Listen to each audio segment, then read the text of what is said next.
Hello, everyone. My name is Arda. I think we're at the time right now. It's 1:30. Yeah. First of all, thank you very much for your interest in this talk, in this topic. I hope it would be a nice one that all of us will learn what we can do with Postgres and AI in the intersection of the two. First of all, have you been to the keynote today, this morning, by Shirish? He and Claire here also presented some of the demos. So basically, this talk will be about a deep dive into what Claire showed as a demo and what Shirish mentioned regarding Postgres and AI. So I'm going to cover advanced AI scenarios with Azure Database for Postgres. My name is Arda. I'm a senior software engineer at Microsoft. And basically, I don't come from database background. I come from optimization and machine learning background. Right now, I'm part of the Azure Postgres extensions team at Microsoft. And I'm taking a lot of active role and initiative in the AI ML space regarding our extensions in Postgres. You can find me here on GitHub and LinkedIn and Twitter. These are my handles if you want. And yeah, today we're going to cover all these topics. We'll start with semantic searching, go to text classification, and then information extraction, then document summarization. And we're going to do all of them starting with the basics, and then introducing the concepts in the extension we have. And we're going to have samples and code directly on Postgres today. So have you ever done anything related to these things? So could you just raise your hands, please? 1, 2, 3, 4, 5. So for those of you, maybe it will be a refresher. For the rest, I'll be covering the basics, obviously. And let's see what they are and how we can solve them on Postgres. So starting with the semantic search. Basically, semantic search is a concept that helps improve search relevance by using language understanding as opposed to just matching words. Today, actually, in one of the examples, we were covering avocado. So if we search for avocado in the lexical term, we should just, without mentioning or without caring about the casing or details of it, we need to find avocado as a word. Maybe we can have some stems of it in the lexical sense. But in the semantic search, avocado could mean anything between, among avocado, maybe guacamole, which is a sauce based on avocado. And because guacamole is related to avocado, maybe tacos will be a relevant search query coming from avocado in the semantic sense. So the usage scenarios for semantic searching is basically searching and recommendation. Basically, we're just augmenting the search space with different information coming from the context. And in this case, the context can be a word or a sentence or a paragraph.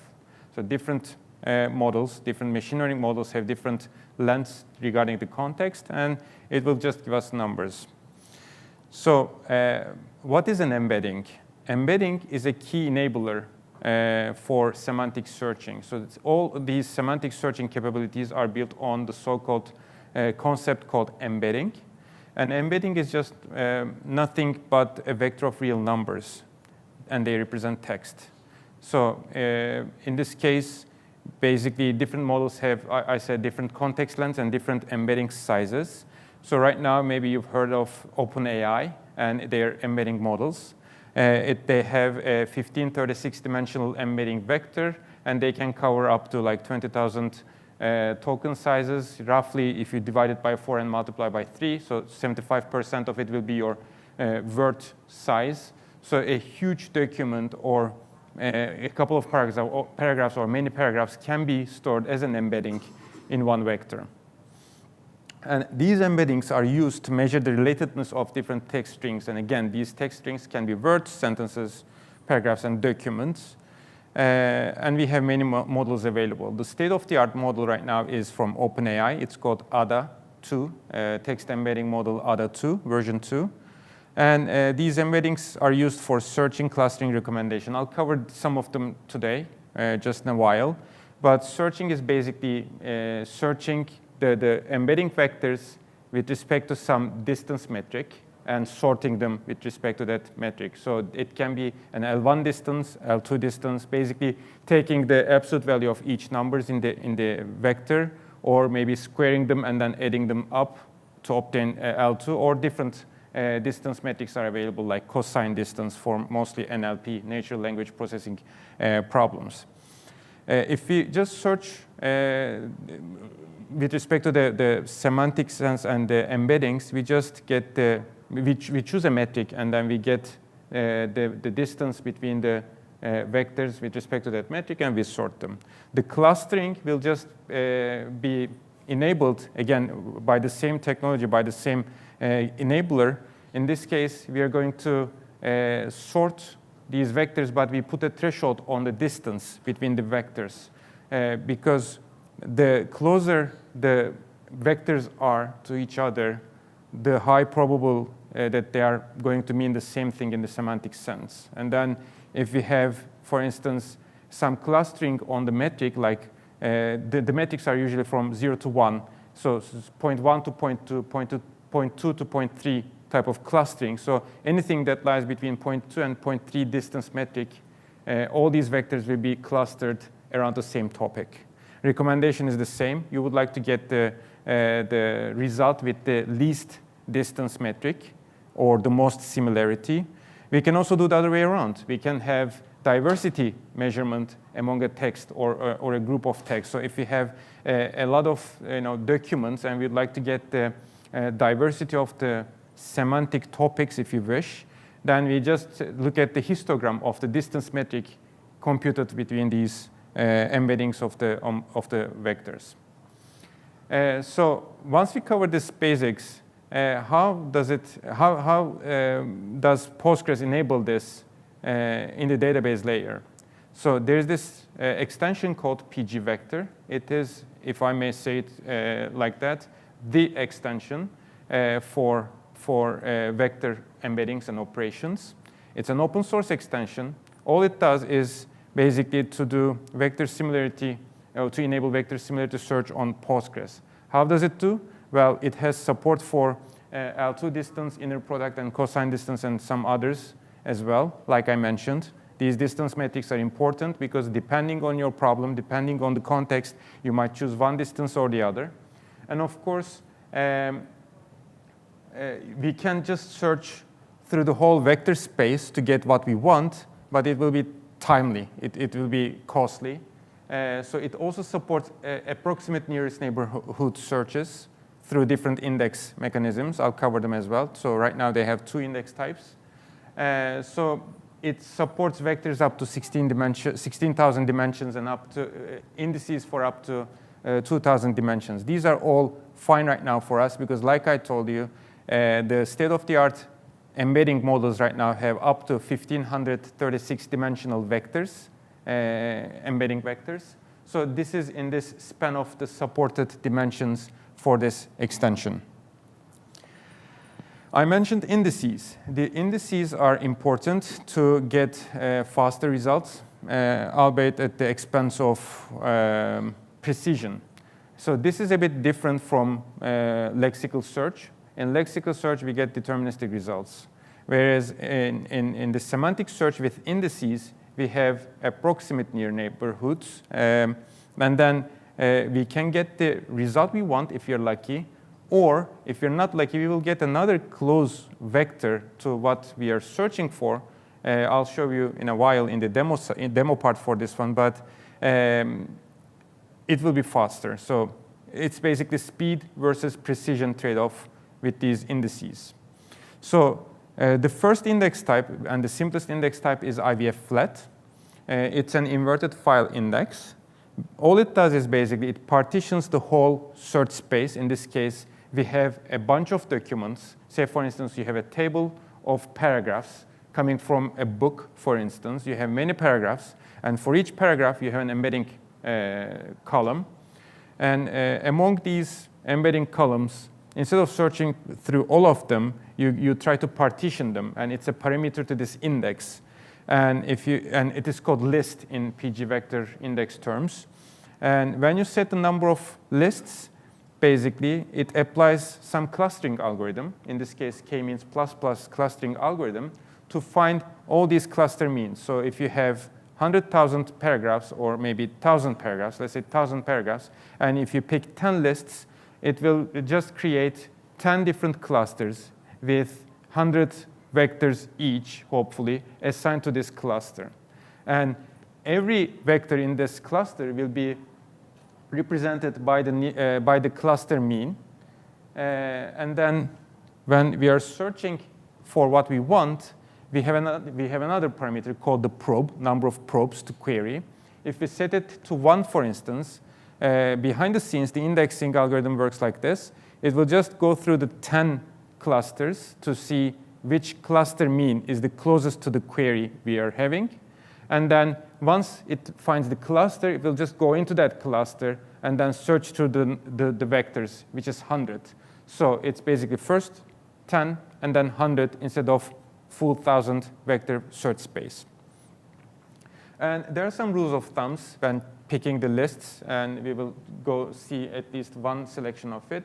If the number of lists, if the number of rows is up to 1 million in your table, then the number of lists, as a rule of thumb, starting point should be equal to the number of rows you have.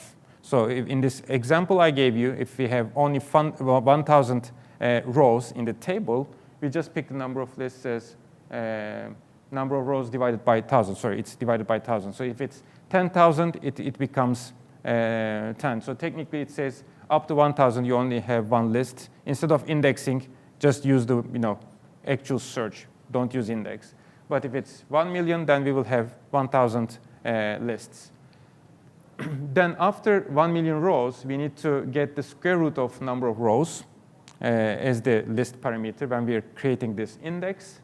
And when searching for what we want, then the number of probes should be equal to number of lists if we would like to disable the index. Otherwise, if we'd like to use the index to get a speed up in our search results at the expense of precision or loss of precision, then we pick some number of probes. In this case, it can be 1, 2, up to, but not including the number of lists you have. This is a plot I created with respect to this rule of thumb. So as you can see, there is a bending point over there in the top plot to the right. And that is basically 1 millionth row. Up to 1 million, it has a different slope, and it's the y-axis is logarithmic here. So that's why you see it linear. So after that one, it has a smaller slope. And if you just take the derivative, which is the number of, the difference between the number of lists as you increase your data size in the table is going down in the figure. So after 1 million, and as you approach some big numbers, basically it shows that you don't need to add new lists to your search, because it will just decay because of the square rooting effect. The second index type in pgvector is the so-called HNSW. It's an acronym for hierarchical navigable small worlds. So it consists of the hierarchical part and the navigable small worlds part. First, let's check what navigable small worlds is. It's basically a graph-based indexing algorithm. And all the vectors, again, revisiting our 1,000 example, 1,000 data point example, all these 1,000 vectors will be the nodes of this graph.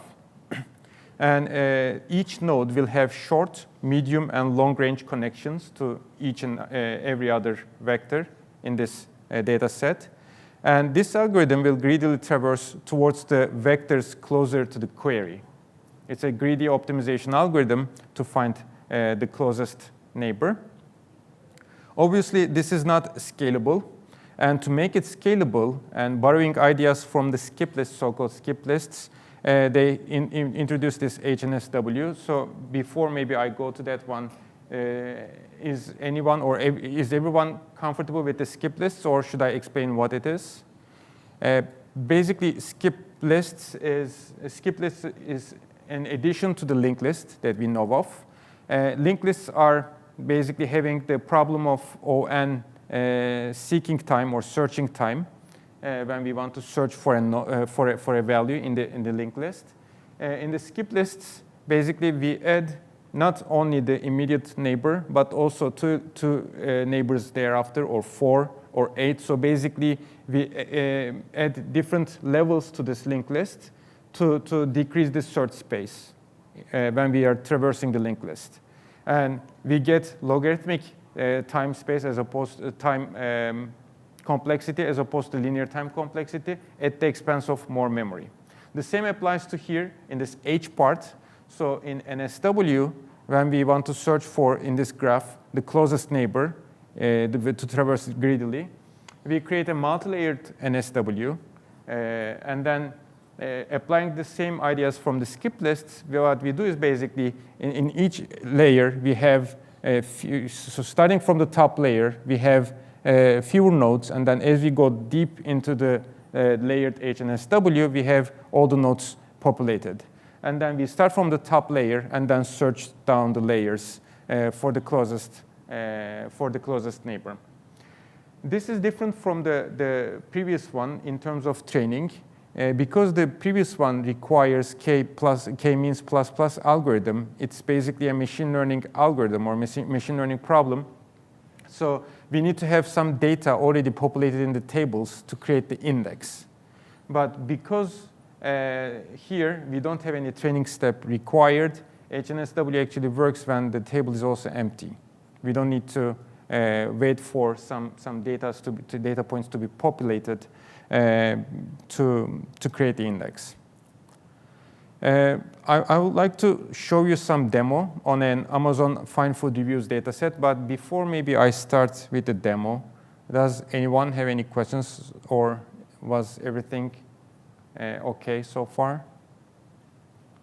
Okay. So in this Amazon Fine Food Reviews example, we will only have one table. It's a cleansed data table that I created from the Amazon Fine Food Reviews dataset from Kaggle. I didn't create any other table like the relations and such, but basically it does some product IDs and user IDs in the same table, and title, content, score, and embedding vector as well. So I've already populated the embedding vectors, but in a different demo down the line, I will show how to create these embeddings in different ways. In this one, I will focus only on the searching, the semantic searching and index creation and their effect. So let me switch to the demo part.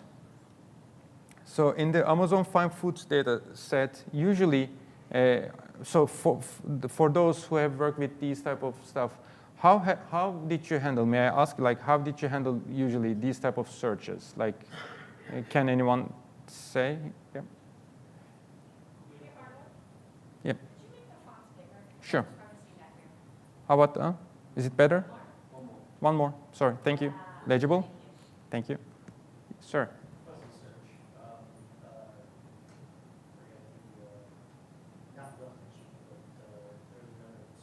Yeah. But usually, how do you do that? You ask the database, you get what you want, and then you ask another maybe endpoint to get the vector, and then. Yeah, OK. Some C# code. In this example, it's also a Python code.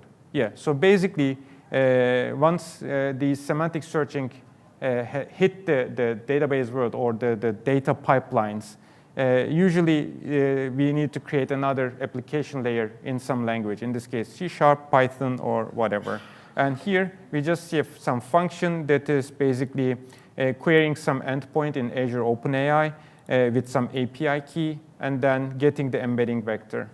And using that one, actually, I'm creating a connection. So this is, right now I'm putting on the head of a data scientist or data analyst persona. And I'm working in my Jupyter Notebook. And this is what I do as an application developer in Jupyter Notebook. And then I define my semantic querying. And then in this case, the semantic querying will just get me the content as the query. So I'm basically searching through this data set for cat food, dog food, animal food, avocado, sandwich, and healthy snack. These are my 6 queries. And I would like to get some results from this Amazon Fine Food data set. And hopefully, I will get what I want in a semantic sense. Then what I'm selecting here is basically the query itself, just for the sake of presentation. The region name, this is not as important for this maybe talk, but in which region this product is maybe sold. The product name, it's basically, again, some product name, internal name in this data set. The user name of the user who gave the review, the title, content, score, and here we see some operator. It's a Postgres operator for cosine distance enabled by PG vector. And cosine distance is usually the distance metric used in NLP, natural language processing. Other distance metrics like L2 is usually mostly used for image processing algorithms. So different problems have different metrics. We will be using a lot this cosine distance throughout this demo because we are dealing with NLP. And then from the cleansed table, and because this is going to be a recommendation for me, so I'm a person searching for avocado-related objects or healthy snacks, and they'd better have score greater than 3, which is the midpoint, so product recommendation right on the database. And then because this is a distance metric, I need them in ascending order. If I put 1 minus this distance, it becomes a similarity. Then I should sort in the descending order, obviously. And then I'm focusing on the top K results for all these contents. And when I run it, actually, I already did it before to save some time. It takes roughly 6.85 seconds. Here I've also done it with 5 runs and 10 iterations in each run, but this is like from 2 runs and 5 iterations. On average, it takes 6.8 seconds, plus minus 361 milliseconds for this query to run.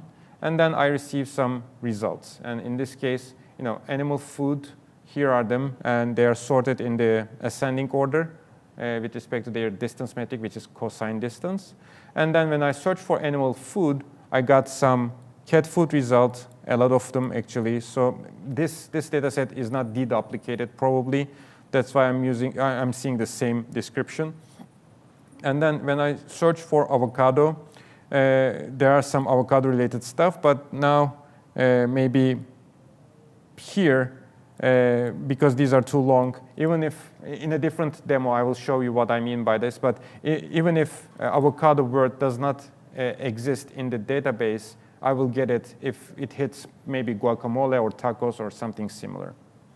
And then the cat food and the dog food and so on, healthy snack. Yeah, question?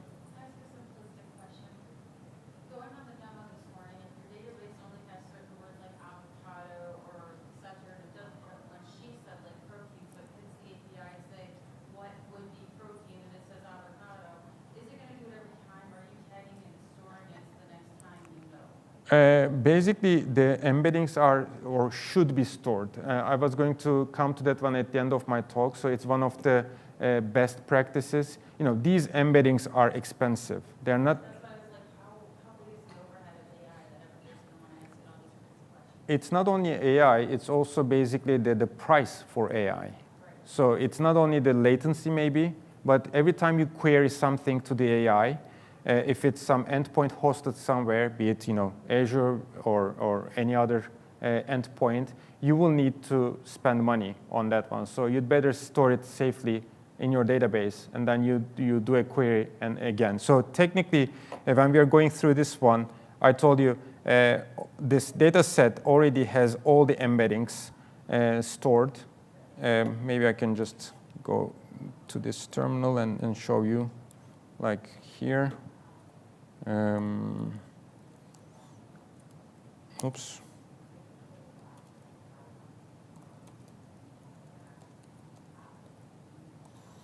I'm running through that one because I have an environment variable for the server. So if I write, I don't know, select count embedding from AFF, it was cleansed, where embedding is not null.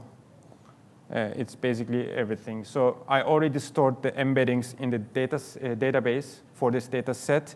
Right now, when I'm doing my queries, let me go back to my Jupyter notebook, I'm only getting the embeddings for these 6 queries. So for every query, I need to go get the embedding.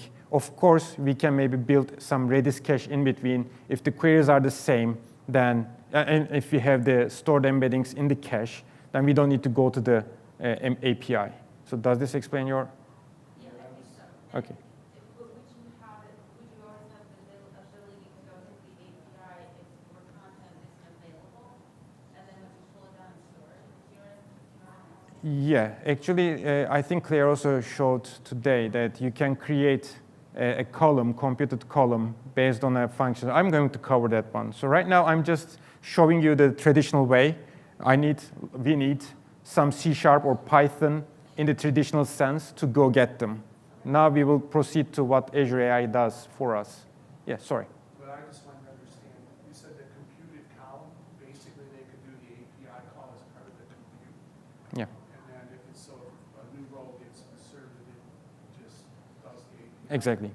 Gets the embedding and stores. Exactly. So whenever I I create a review on this Amazon Fine Food Reviews data set, I will show you the transformation, but probably here, not here, but in the Airbnb data set, I will show how it is done usually. We need a pattern. In this case, maybe it will say title, colon, the title of the review, and then comma, description, colon, and the actual review content is the chunk that we would like to get the embedding for, because large language models are best at identifying or finding patterns.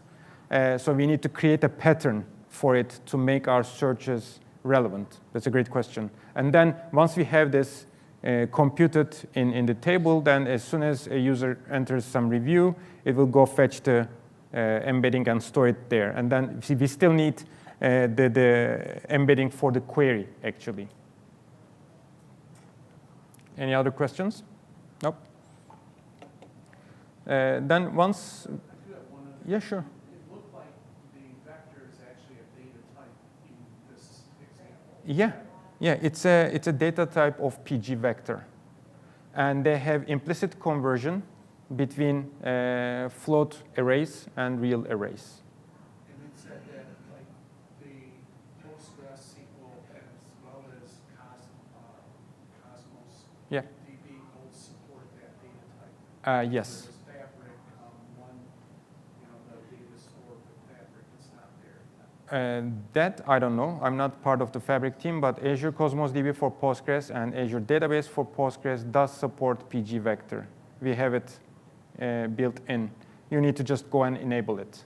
I think that you could do something with cognitive search as well to store the vector. And we are coming there as well. Yeah, everything is there, hopefully, to start and playing with it. So 6.85 seconds for this whole query to run. And if we create an index, and in this case, if you remember, we have roughly 600,000 documents in this fine food data store. And as a rule of thumb, because it's less than 1 million, we just divide it by 1,000. It's 560. So we are getting a list, number of lists as 600. And we are creating an index of type IVF flat for specialized for or supporting the cosine operations, cosine distance operations, with the list equal to number of lists. Creating this index with for this data set takes roughly 3 minutes. And if we basically requery what we wanted, it takes this time 386 milliseconds. So when we have an index, as expected, we get like roughly 20 times speed up. It's an order of magnitude difference. But I told you that we are now sacrificing the precision. Right now, the results are different. So when I search for animal food, the cat food with the title cat food is not there yet, and we have different results. These are still semantically close, but because right now I'm using one probe, I set the number of probes to 1 as you can see here. All it does is basically it goes and checks all these 600 lists or partitions of these vectors, finds the closest one, and then in each of these, it will have roughly 1,000 vectors, and then it goes there and then picks the closest one among the 1,000 vectors. So it's not searching for the whole search space, and hence we are sacrificing the query performance in terms of recall or precision, if you wish. So this is about it. And then, of course, you can create similarly another HNSW this time, another index. And it has also its different parameters. HNSW takes more time and more memory to build. But then its query performance will be better. I have not done this on this one. So I'm not going to show it to you, the timing at least.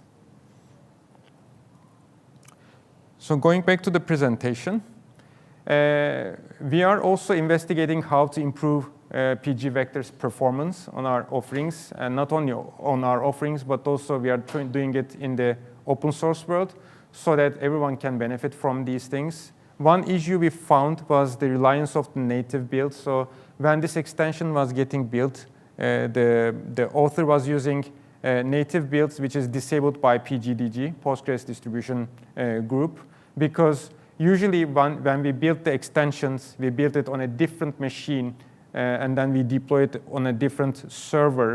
At runtime, the machines are different, and their architectures and hardwares are different. So it has to be disabled. And this reliance on native builds was basically for the auto-vectorization of all these operations, like distance calculations and additions and subtractions between the vectors. So we proposed two different solutions. One of them was just manually implement SIMD, single instruction, multiple data, versions of all the important functions to get the speed up we wanted to have. It usually works, or it works well in major platforms, and in this case, Linux, Clang, and GCC, and Windows with Microsoft Visual C compiler. Of course, it is hard to maintain because as soon as a new combination of the platform and the compiler comes in, you need to manually implement this. And we had issues with LLVM bitcode generation with this approach. Then we abandoned it, and then we went to solution 2, which is basically relying on the target clones feature of the compiler to auto-generate SIMD versions for different architectures and then have a dispatching function accordingly. It is just some small lines of addition. It is easy to maintain, but it is only supported in Linux. So Microsoft Windows people or compiler users will rely on the actual implementation. We did some benchmarks on this in pure C, by the way. And the benchmarks were really promising. So we observed roughly 70% speed up. So here, I'm just presenting the dot product, cosine distance, L1 distance, L2 distance, and L2 norm operations. The first and the third columns, like Clang now and GCC now, is what the performance is when we rely on the non-native builds distributed from a binary distribution repository. And you see the seconds in nanoseconds unit. And 1024 and 2048 is just the number of dimensions in a given vector. I chose these two endpoints because they are orders of 2. And they span 1536, which is the state-of-the-art model's dimension size. And as you can see, for both Clang and GCC, we get speed up of up to 70%. We said, yay. And then we did another basically benchmark on ANN benchmark. So this approximate neighborhood search, nearest neighborhood search, has also benchmark suite that covers all different algorithms and platforms that support these ANNs. And we only saw basically 10% speed up. And then we asked ourselves why. And then we got this flame graph. And as you can see right now, I'm focusing on this unknown function. And on top, you see the cosine L1 and L2 distance and some vector operation as well. And it only covers 12.45% of the time. So it's basically 1/8 of the time we're using these functions in a given benchmark. And because of this, if you divide 70% increase by 8, you get up to 10% improvement. So it's just the time we spent in database on these functions that makes it not as visible like this one, for instance, not as visible as the previous pure C benchmarks. So we have all of these things, and I had some questions regarding how we get these embeddings. So let's go deeper into that one, starting from a simple, naive one, and then I'm going to cover a different data set, Airbnb data set. Hopefully it will be fun. This time it has, this Airbnb schema has 4 different tables. Hosts has the host ID, name, location, and about part of the host in Airbnb. The listings part, which basically holds the listings of the Airbnb apartments or buildings. It has title, description, overview, and neighborhood, as well as some amenities, which is JSONB, and then rating, which is some of type float, then reviews and reviewers. So we have all these available. First, I would like to show, or maybe let's start with the Airbnb, and then I'll switch to that one. So in the Airbnb data set,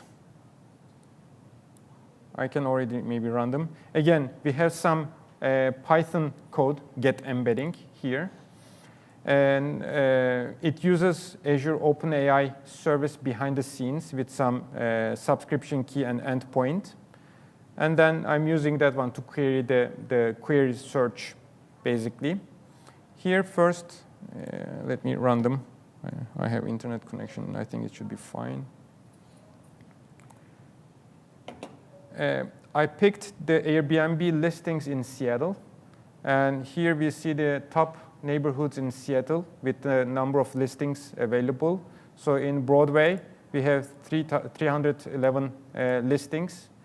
I flew here from Turkey. I wanted to stay in a nice area in Seattle. So I'm going to pick Broadway. And because Microsoft pays for me, I would like to stay in a home in Broadway with jacuzzi and grill. Kidding. And maybe next year.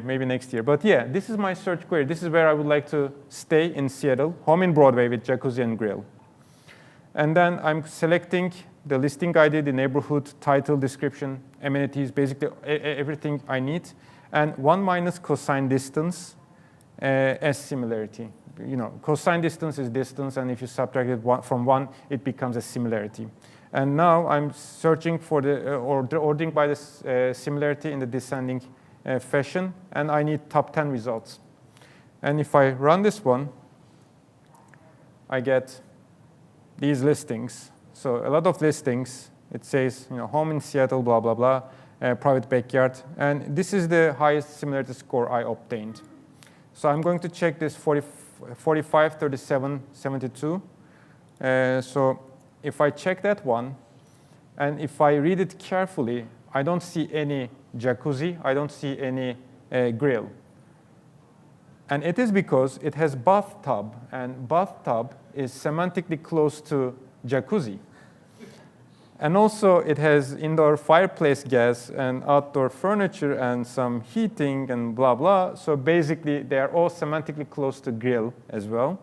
And that's why probably this particular listing hit my search space. We can try with different search queries, but this is what we get. And then now I would like to do it in a different way. And now we are stepping into the Azure AI world. Here, basically, in Azure OpenAI, I'll come there as well in a bit. We have a UDF called create embeddings, which does what I did just now for us.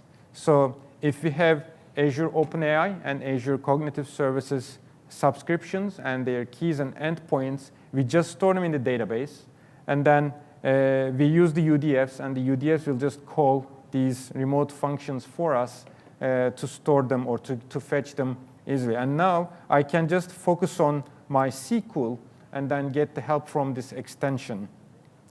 I don't want to name qualify it, and that's why I'm using the I'm setting my search path to Azure OpenAI to use these create embeddings for me. Now, I don't need to use C#, I don't need to use Python. I can just stay in the SQL world where I'm more comfortable and then get what I want.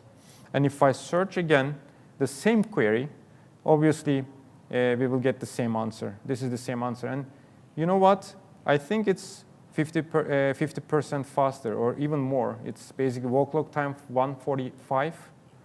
And we get 482 for the same result. And this is because previously I need to go fetch the embedding from one place and then give it to Postgres. So I had more round trips, network round trips to communicate, and we are dealing with vectors of size, vectors of dimension 1536, so some kilobytes of data back and forth will result in some latency, obviously. Instead, our database is doing it for us in the same or close data center if we choose our subscriptions or services close to each other in Azure. Then I will have some review counts. So these are the top reviews. But I will continue for the rest of the demo once I cover other basics in my presentation. Oh, sorry. So do you have any questions up until here? Yeah.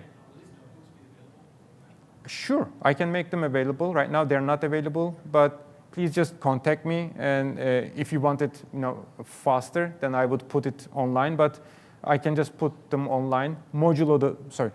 We'll put them on the Azure Postgres blog. Yeah. So you just get it. Just a small note, I will not be able to distribute the data because of the licenses of these data. Some of them have, you cannot share, but just give us the link. So for instance, this Airbnb data set is from inside airbnb.com.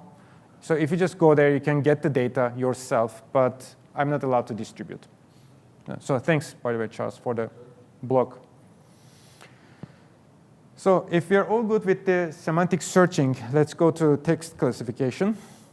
In text classification, basically, we mean two different things, language detection and sentiment analysis. In language detection, basically, we try to detect the language the document is written in, and it is the backbone to everything else that follows in this set of capabilities in our extension, because no matter what we are doing, like sentiment analysis or key phrase extraction that we will see in a while, they require the language of the document, because the same things or similar things may mean different in different languages, especially they share common words. And then sentiment analysis is just helping find out what people think of your brand or topic by providing sentiment labels like positive, negative, neutral, mixed. So these type of stuff. So what is Azure AI when it comes to text classification? Well, we provide two UDFs in the extension, detect language and analyze sentiment, like we wanted in our use cases. So if we call this UDF, detect language, on we are attending a great past talk in Seattle, it's 98% probable that it's in English. And you will see the ISO name for the English language. And if we would like to get the sentiment analysis of the same sentence in English, then it's 83% positive, 16% neutral, and 1% negative. It's a probabilistic model, so it will just give probability distributions over the sentiments, and it will pick the best sentiment or top sentiment with respect to this probability distribution.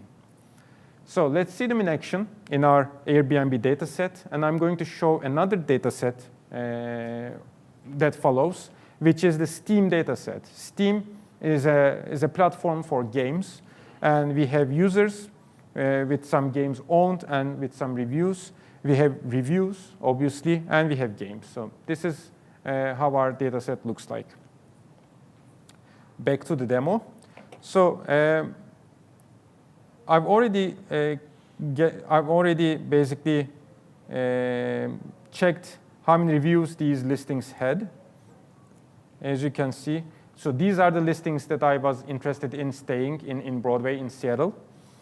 These are the top 5. So I just looked through the top 10. Now it's the top 5. And I have some 380 and 94 comments. Obviously, I would like to get an understanding of what they mean.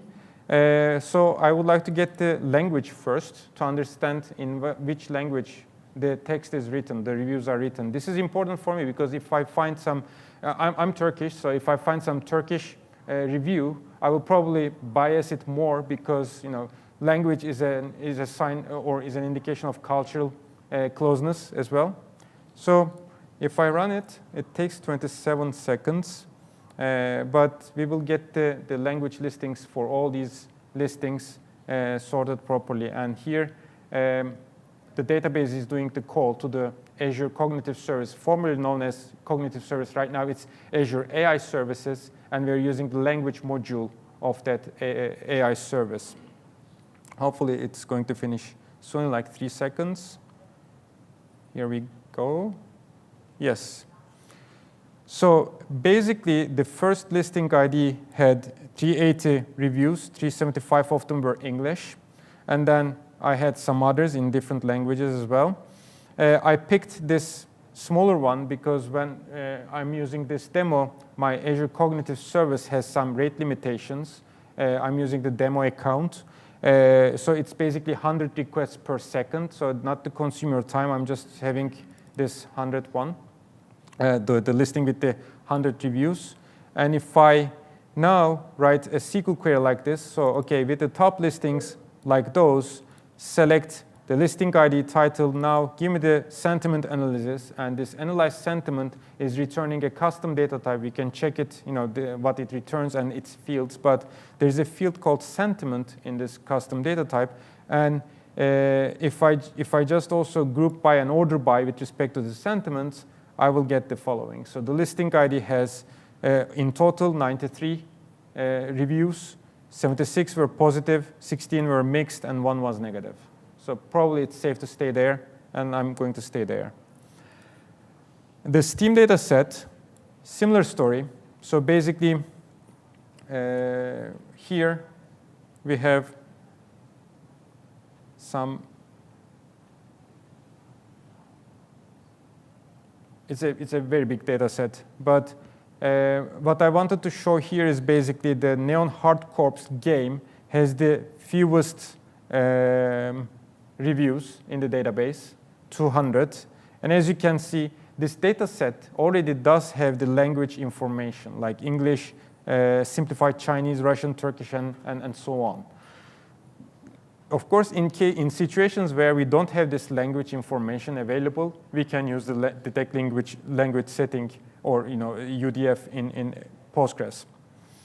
Here, I'm a person. I'm having a persona of Steam. Basically, I'm a Steam developer here, and I would like to get one of our top customers that owns a lot of games and that are reviewing here. So I'm getting a list of these users, and once I have that user, I would like to get the overall sentiment of our user that owns 150 games among all the games that they played or that they reviewed on. And if I do that one, for the sake of time, I'm not going to wait for the other one to finish. But here, as you can see, this was the gamer with the most reviews, having 150. And they had negative reviews, mostly neutral, some mixed feelings, and even less positive. Yes? How is it known as positive or negative, and is it by picking up keywords? How would it know smart? These large language models are trained on curated data sets. And usually there are a lot of people, human beings, trying to do supervisory stuff for these LLMs. So it's basically supervised machine learning. So you have a lot of text, and some person says, this is a positive or this is a negative sentiment. And based on this, these large language models are trained, and they are trained on different languages using different texts and curated data sets. So it's not only sentence or word, it's the whole context. And this is in line with our observation that usually people review or comment when they are not feeling happy about something, and this person is also mostly negative or towards the negative end. Now, if I'm a game developer, and if I would like to basically understand if my game on Steam has nice reviews, say for instance Grand Theft Auto 5, we can also do that in SQL query, like again with Grand Theft Auto reviews as this. Just sample me, just give me the top 200 comments, and then analyze their sentiment, and then get a group by of the sentiment. And I'm only interested in these supported languages, for instance. So it's a bit long query, but it's still pure SQL. I don't need any application layer for this. And then when I write it, I get the sorting. And it's basically Grand Theft Auto has mostly positive and neutral, then negative and mixed. And it makes sense. It's one of the most sold games in the world. If you don't have any questions, I'm just proceeding to the other capabilities we have. So information extraction. Information extraction has 4 or 5 different components, depending on how you look at it. It consists of key phrase extraction. It's basically helping quickly identify the main concepts in a text. So if I were to say the food was delicious and the stuff were wonderful, I'd expect to get delicious food and wonderful stuff. These 2 key phrases explain this sentence.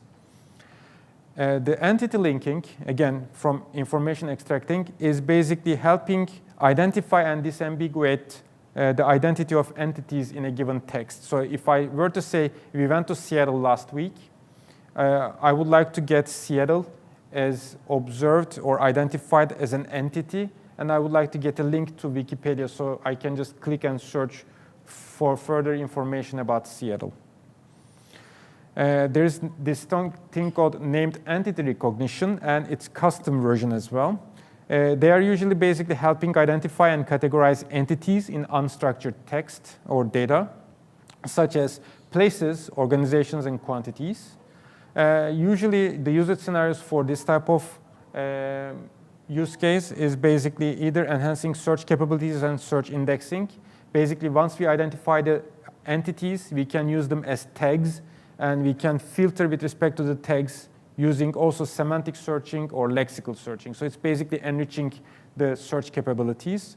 It is also helping automate business processes, basically to highlight name and location. So if I'm a financial institution and I get a mortgage application, I'd like to see the entity as the person and the location where the contract or the application was signed in easily. It's good for automation purposes.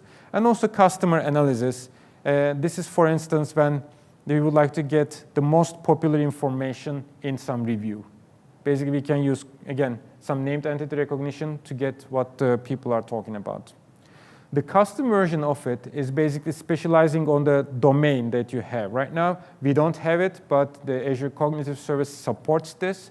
So if you start with a base large language model, and if you retrain it on your specific domain, in this case maybe healthcare or financial institutions, then your large language model will be better responding to the questions or to the entity recognition part in your domain.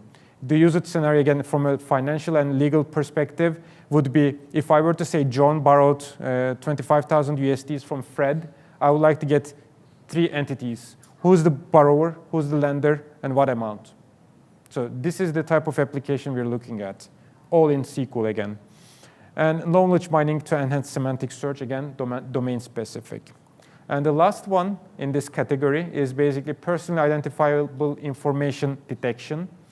It's basically helping and categorizing and redacting sensitive information such as forms of identification, mobile phones, email addresses, and whatnot. Of course, with GDPR and all the similar regulations in the world, we have to use this. Maybe we can store them in our database in raw format, but we will never present it to third parties without these entities redacted from the original text. So it helps us apply different sensitivity labels like public or confidential or highly confidential. It will be redacting certain categories of PII. Again, I mentioned that one. in GDPR type of regulations, but also when we are training neural networks or machine learning models or AI, we have to be unbiased. So basically, reducing this type of information, identifiable information, will also help in those situations to remove the unconscious bias. Right? So what is Azure AI, again, when it comes to information extraction? Again, we have extract key phrases. So if I were to extract the key phrases of we are attending a great PaaS talk in Seattle, in English, again, we would see great PaaS talk and Seattle, and that makes sense. This select query is a bit, again, more complex than the previous one, and it's because linked entities is returning a list of custom data types for each query. That's why we have unnesting and some dot star notation. And if we are to use the linked entities for we are attending a great PaaS talk in Seattle, this is the response we get from the database.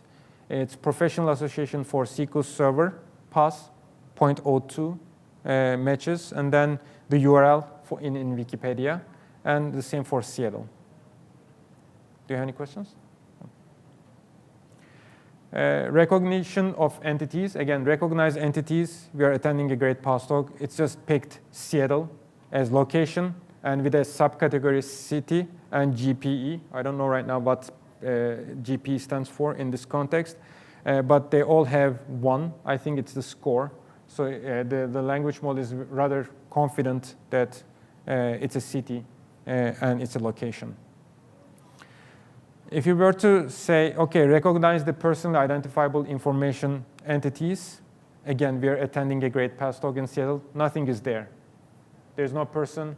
There's no special stuff. But had I written instead, my name is Arda, and I work at Microsoft, now we get a redacted text. My name is Star, and I work at Star. And the entities are Arda, my name, it's a person, and Microsoft, it's an organization. So depending on this categorization, like on the entities fields, you can further enrich your SQL queries and say, OK, give me the entities that are not organization, because I'm only willing to redact these ones from my original text, the person information, but the organizations can stay, for instance. So demo time again. And this time, it's a BBC dataset, articles dataset. It has some categories. And for each category, it has some articles. I think 400 articles each for each category. Let's switch back to Visual Studio Code, to our last demo, BBC. So when I search for all these categories and sort them with respect to the number of articles they contain, it's sport, business, politics, tech, and entertainment. For this talk, I just picked some tech category article to make it maybe relevant for all of us. And then, OK, I need to run them. That's fine.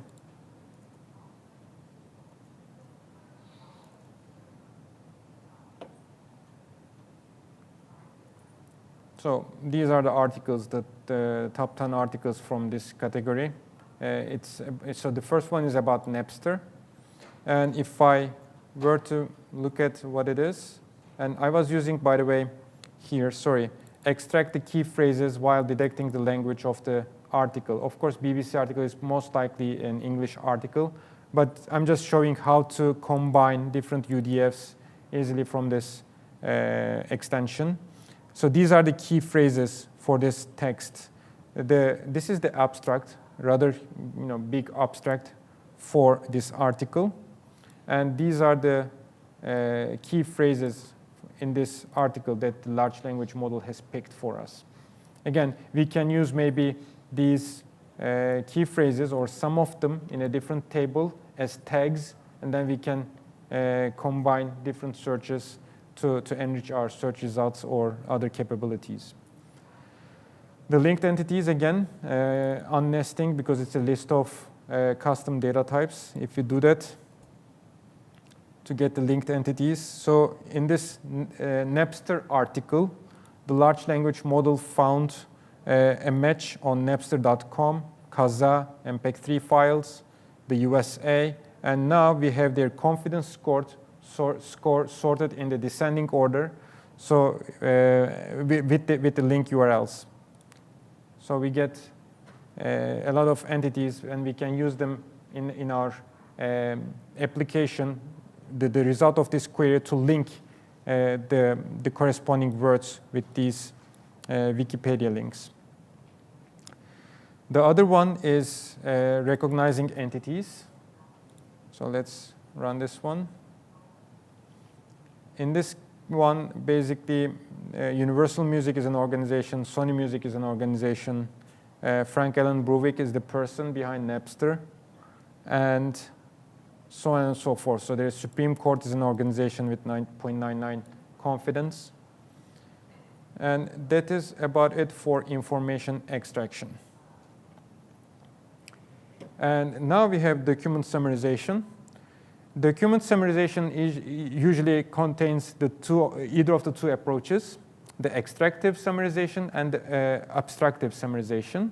Usually, both summarization techniques are there for creating a summary, so the shorter version of the article with as high information content as possible for the impatient users to read through or skim through, obviously.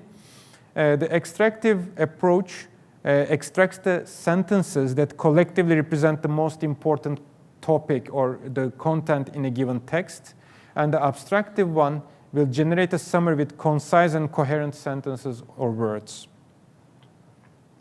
So if I were to ask for an extractive summary of Seattle is a city in Washington, USA, and we are attending a great past talk in Seattle in English, it will get Seattle is a city in Washington, USA with a rank 0.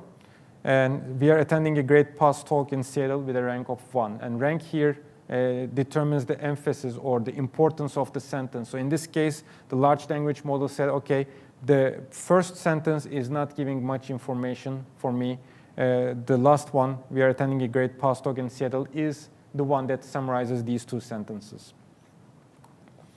In contrast, if I were to ask an abstractive summary for the same two sentences, what I get is a different version right now. It says the document refers to Seattle, a city located in Washington, USA. So in nowhere in my sentences I used Washington. I just used the 2 letters, acronym of it. And it's third person in this case. The document refers to Seattle, so it's not the I or you version. So again, BBC example continued from where we left off. Here we are. Now I'm asking for abstractive summary of the Napster article.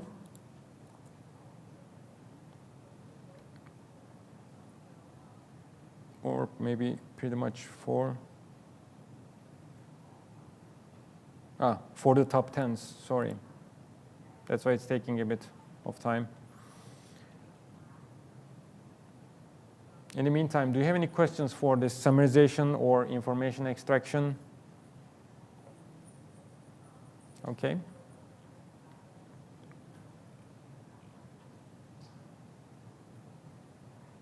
Question on the sentiment analysis. Yeah.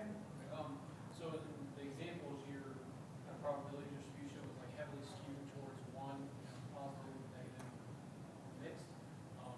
In a situation where it's roughly equal, or it's kind of difficult to deduce kind of what the actual sentiment is there some method of some way to like grab other algorithms or to amplify the sort of signal that's in the text to try to classify it, or is it just like you have a big enough sample size, maybe just? Good question. I don't have an answer to this one. And we have this responsible AI movement at Microsoft. Usually we tend to stay away from this type of stuff. Maybe we will just let the user do it themselves. That's why we were getting positive and score for positive, neutral, and negative. And if it's a tie, maybe it would just pop up mixed feeling. But of course, we cannot put a bias because we don't know what your context is precisely. Not likely Yeah, I guess so. Now we get the summarization and the abstractive summary here. So this is the full article. This is our abstractive summary from the large language model. This is what we had in the article. So our abstractive summary is shorter.